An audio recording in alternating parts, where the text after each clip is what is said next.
Welcome back to my channel. Average மட்டும் தெரிஞ்சால் போதுமா, இல்லை டேட்டா எவ்வளோ ஸ்டேபிளாக இருக்குது இல்லை எவ்வளோ அன்பிரடிக்டபிளாக இருக்குன்னு தெரிஞ்சாதான் ஒரு டேட்டா சயின்டிஸ்ட்க்கு ரியல் அனாலிசிஸ் ஸ்டார்ட் ஆகும்.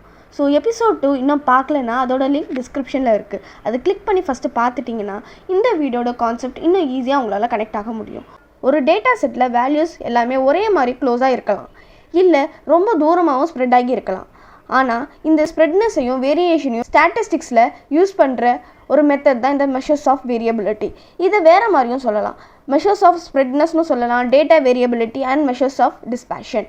இப்போ இதோட ஒரு டேட்டாவில் இருக்கிற வேல்யூ எவ்வளோ ஸ்ப்ரெட் ஆகிருக்கு, எவ்வளோ வேரியேஷன்ஸ் இருக்குது, இல்லை எவ்வளோ கன்சிஸ்டன்ஸாக இருக்குன்றதை மெஷர் பண்ணுற ஒரு ஸ்டாட்டிஸ்டிக்கல் மெத்தட்.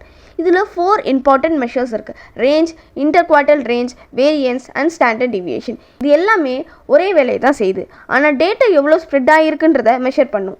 ஆனால் ஒவ்வொரு மெஷருமே டேட்டா எவ்வளோ ஸ்ப்ரெட் ஆகிருக்குன்றதை கால்குலேட் பண்ணுறதுக்கு டிஃப்ரெண்ட் மெத்தட்ஸை யூஸ் பண்ணும். ஸோ ஃபஸ்ட்டாக நம்ம ரேஞ்சிலேருந்து பார்ப்போம். இப்போது டேட்டா செட்டில் இருக்கிற ஹை வேல்யூக்கும் லோ வேல்யூக்கும் உள்ள டிஃப்ரென்ஸ் தான் இந்த ரேஞ்ச். இப்போது ஃபார்முலாவில் maximum value minus minimum value. இப்போ இதோட ரியல் எக்ஸாம்பிளாக சப்போஸ் ஒரு சிட்டியில் மண்டேலேருந்து ஃப்ரைடே வரைக்கும் ஒரு சர்டன் டெம்பரேச்சர் இருக்குது. அதில் ஹை டெம்பரேச்சர் எது, லோ டெம்பரேச்சர் எதுன்னு எடுத்து அதோட டிஃப்ரென்ஸை பார்க்கும்போது நம்மளோட ரேஞ்சோட வேல்யூ 5 டிகிரி செல்சியஸ்னு வருது.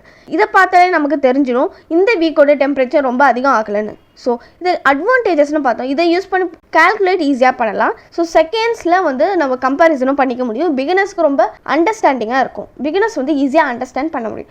என்ன தான் அட்வான்டேஜஸ் இருந்தாலும் எல்லாத்துலேயும் ஒரு லிமிடேஷன்ஸ் இருக்கும்.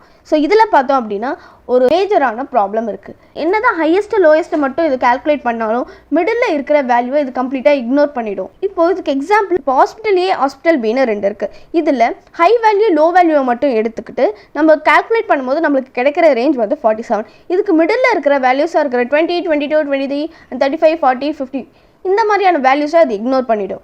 என்ன தான் ரேஞ்ச் ஈக்குவலாக இருந்தாலும் அதோட எக்ஸ்பீரியன்ஸ் சேமா அப்படின்னு கேட்டால் அது டெஃபினட்டாக இல்லை. ஏன் அப்படின்னா ஹாஸ்பிட்டல் ஏ மோஸ்ட்டாகவே கன்சிஸ்டண்ட்டாக இருக்குது, ஹாஸ்பிட்டல் பி ரொம்ப அன்பிரடிக்டபுளாக இருக்குது. ஸோ ரேஞ்சுக்கு இதுதான் டிஃப்ரென்ஸ்னு புரியாது. ஸோ அதனால தான் நெக்ஸ்ட் மெஷராக நம்ம பார்க்க போகிறது இந்த ஐக்யூஆர். ஐக்யூஆர்னா என்ன? ஸோ இப்போ ரேஞ்ச் அவுட்லேயர்ஸை நல்லாவே அஃபெக்ட் ஆகுதுன்னா மெஜாரிட்டியான டேட்டா எப்படி பார்க்குறது? இது மிடில் 50 டேட்டாவை எவ்வளோ ஸ்ப்ரெட் ஆகிருக்குன்றதை மெஷர் பண்ணுறதுக்காக யூஸ் பண்ணுறது. இப்போது இதை இன்னும் புரிஞ்சிக்கலாம். முதல்ல குவார்டைல் கான்செப்டை கொஞ்சம் தெரிஞ்சுக்கணும். சப்போஸ் ஒரு கம்பெனியில் 100 எம்ப்ளாயீஸ் இருக்காங்க. ஒரு கம்பெனியில் 100 எம்ப்ளாயீஸ் சேலரி இருக்குது. அதில் அசெண்டிங் ஆர்டரில் அரேஞ்ச் பண்ணுறோம்.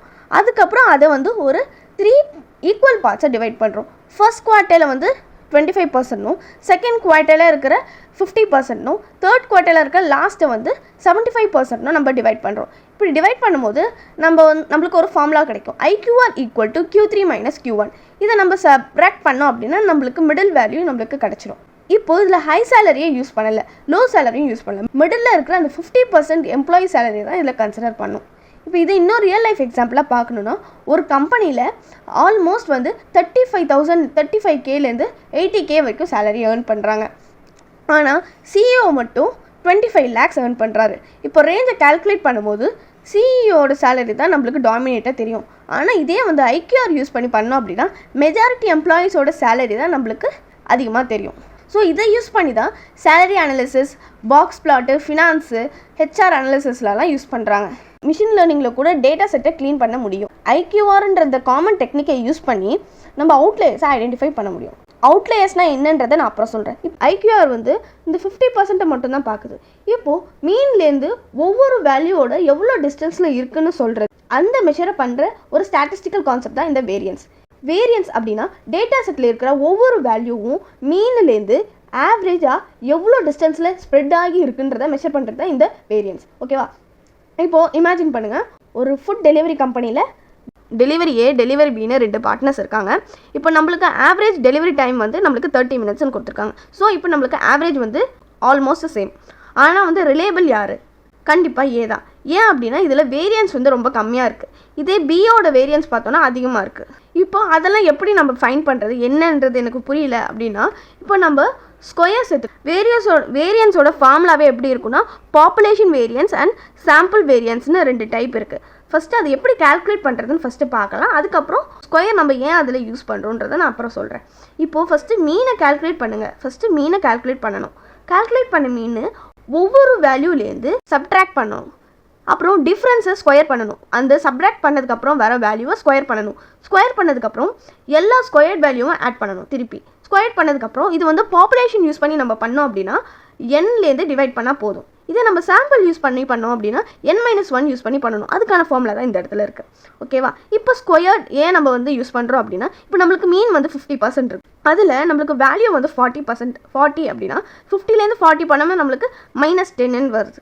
இதே வந்து வேல்யூ 60 இருந்துச்சுன்னா நம்ம சப்ட்ராக்ட் பண்ணும்போது நம்மளுக்கு +10 வருது. இப்போ இதை ஸ்கொயர் பண்ணி நம்ம கால்குலேட் பண்ணும்போது நம்மளுக்கு வந்து வேல்யூ 0ன்னு வந்துடும். ஸ்கொயர் பண்ணோம் அப்படின்னா நம்மளுக்கு வேல்யூ 0 வரும். இதே நம்ம ஸ்கொயர் பண்ணோம் அப்படின்னா அதுக்கு சம் வேல்யூஸ் வரும். இப்போ இது ஸ்கொயர் பண்ணோன்னு வச்சுக்கோமே, நம்ம நெகட்டிவில் இருக்கிற ஒரு வேல்யூவை ஸ்கொயர் பண்ணோம் அப்படின்னா அது பாசிட்டிவாக கன்வெர்ட் ஆகி நம்மளுக்கு சம் வேல்யூ வரும். இதே நம்ம ஸ்கொயர் யூஸ் பண்ணாமல் பண்ணோம் அப்படின்னா நம்மளுக்கு வந்து அவுட்புட் வந்து 0 தான் வரும். ஸோ இந்த ரீசனுக்காக தான் வேரியன்ஸில் நம்ம ஸ்கொயர் யூஸ் பண்ணி பண்ணுறோம்.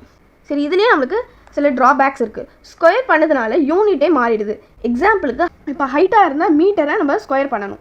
இதே மார்க்காக இருந்துச்சுன்னா அதை வந்து மார்க்கை ஸ்கொயர் பண்ணணும். இப்போ இதே ரியல் வேர்ல்டில் இன்டர்ப்ட் பண்ண கொஞ்சம் கஷ்டமாக தான் இருக்கும். அதனால ஸ்டாட்டிஸ்டிக்ஸில் இதுக்கு இன்னொரு வெர்ஷனாக தான் நம்ம ஸ்டாண்டர்ட் டிவியேஷன் ஒரு டாபிக் இருக்குது.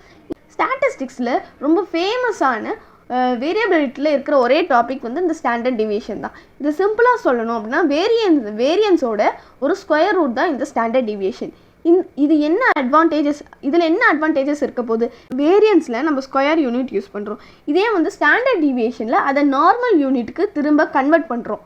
ஓகேவா? அதுதான் இதுக்கான டிஃப்ரென்ஸ்.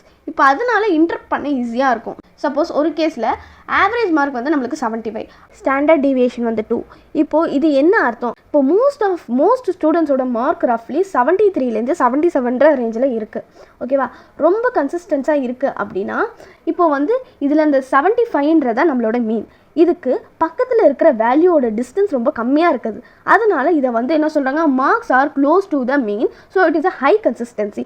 செகண்ட் கேஸில் பார்த்தோம்னா நம்மளுக்கு ஸ்டாண்டர்ட் டிவியேஷன் வந்து 20னும் ஆவரேஜ் வந்து ஆஸ் இட் இஸ் 75னும் இருக்குது. இப்போ அந்த ஸ்டாண்டர்ட் டிவியேஷன் ரொம்ப டிஸ்டன்ஸாக ஸ்ப்ரெட் ஆகி இருக்கிறதுனால the marks are far from the மீன்லேருந்து ரொம்ப தள்ளி இருக்குது. ஸோ அதனால இது லோ கன்சிஸ்டன்சின்னு சொல்கிறாங்க. இப்போ இதை வந்து டேட்டா சயின்ஸில் எங்கெங்கெல்லாம் அப்ளை பண்ணலாம் அப்படின்னா ஃபீச்சர் ஸ்கேலிங், ஜெட் ஸ்கோரில், அவுட்லேயர்ஸில், நார்மல் டிஸ்ட்ரிபியூஷன்ஸில், இந்த மாதிரி நிறையா இடத்துல இதை அப்ளை பண்ணலாம்.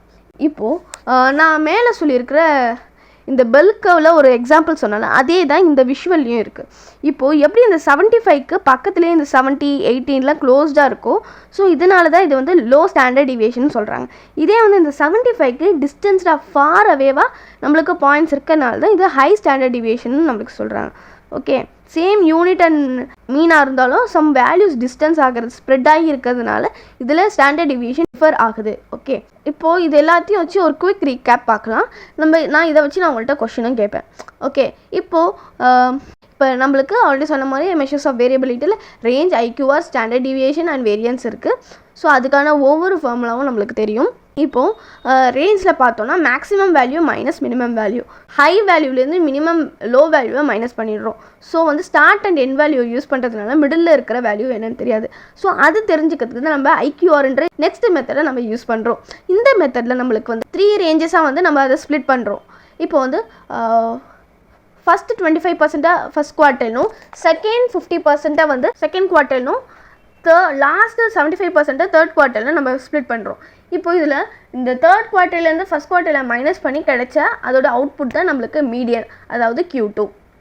ஓகேவா? சரி, இதெல்லாம் பண்ணியாச்சு. அப்போ எப்படி மீன்லேருந்து வேல்யூஸ் வந்து ஸ்ப்ரெட் ஆகி இருக்குன்றதை எப்படி ஃபைன் பண்ணுறது அப்படின்னா அதுக்கு தான் நம்ம வேரியன்ஸ் யூஸ் பண்ணுறோம். இப்போ இந்த வேரியன்ஸில் 2 டைப் இருக்குது, பாப்புலேஷன் வேரியன்ஸ் அண்ட் சாம்பிள் வேரியன்ஸ்னு. அதுக்கான ஃபார்மில் தான் அங்கே இருக்குது. ஃபஸ்ட்டு நம்ம மீனை கால்குலேட் பண்ணிடுறோம். அப்புறம் அந்த ஒவ்வொரு வேல்யூலேருந்து மீனை சப்ட்ராக்ட் பண்ணி வர டிஃப்ரென்ஸை ஸ்கொயர் பண்ணணும். அந்த சப்ட்ராக்ட் பண்ண வேல்யூவை ஸ்கொயர் பண்ணணும். ஸ்கொயர் பண்ண வேல்யூ எல்லாத்தையும் திருப்பி ஆட் பண்ணணும். இதே வந்து நம்ம பாப்புலேஷன் யூஸ் பண்ணி பண்ணுற ப்ராப்ளமாக இருந்தால் நம்ம என்னால் டிவைட் பண்ணணும் வர வேல்யூவை. அப்படி இல்லை நம்ம சாம்பிள் யூஸ் பண்ணி பண்ணுற ப்ராப்ளமாக இருந்தால் அது n-1 டிவைட் பண்ணணும். ஸோ அப்படி கிடைக்கிற அவுட்புட் தான் நம்மளுக்கு பாப்புலேஷன் வேரியன்ஸ் அண்ட் சாம்பிள் வேரியன்ஸ்னு சொல்கிறோம். ஸோ அதுக்கான டெஃபினிஷன்ஸ் அண்ட் எக்ஸ்ப்ளனேஷன்ஸ் இங்கே இருக்குது. இப்போது இதில் என்ன டவுட் வரும் அப்படின்னா, இப்போ நம்ம ஸ்கொயர் ரூட் பண்ணால் நம்மளுக்கு வேல்யூஸே சேஞ்ச் ஆகிடுதே. ஸோ அந்த மாதிரி ப்ராப்ளம்க்கு தான் நம்ம ஸ்டாண்டர்ட் டிவியேஷன் எடுக்கிறோம். ஸோ ஸ்டாண்டர்ட் டிவியேஷனில் என்னென்னா ஜஸ்ட் அந்த வேரியன்ஸை ஸ்கொயர் பண்ணாலே போதும். இப்போ நம்மளுக்கு வேரியன்ஸ்லேருந்து ஒரு அவுட்புட் வருது, அதை திருப்பி ஸ்கொயர் ரூட் பண்ணி திருப்பி ரீபேக் டு ஒரிஜினல் வேல்யூக்கு நம்ம கொண்டு வரோம். ஸோ அதுக்கு தான் இந்த ஃபார்முலா யூஸ் பண்ணி நம்ம சால்வ் பண்ணுறோம். ஸோ இதெல்லாம் தான் ரியல் வேர்ல்டில் மிஷின் லேர்னிங்கில் மோஸ்ட் காமனாக யூஸ் பண்ணுவாங்க. நெக்ஸ்ட் வீடியோவில் நம்ம பர்சன்டைல் குவார்டைல் டிஸ்ட்ரிபியூஷன்ஸ்னா என்னன்றதை, டேட்டா சயின்ஸில் அதை எப்படி யூஸ் பண்ணுன்றதை ஃபுல் டீட்டெயிலோட பார்க்கலாம். ஸோ இந்த வீடியோ யூஸ்ஃபுல்லாக இருந்தால் லைக் பண்ணுங்கள், ஷேர் பண்ணுங்கள், சேனலை சப்ஸ்கிரைப் பண்ணுங்கள். நான் உங்களை நெக்ஸ்ட் வீடியோவில் மீட் பண்ணுறேன். Until then, happy learning.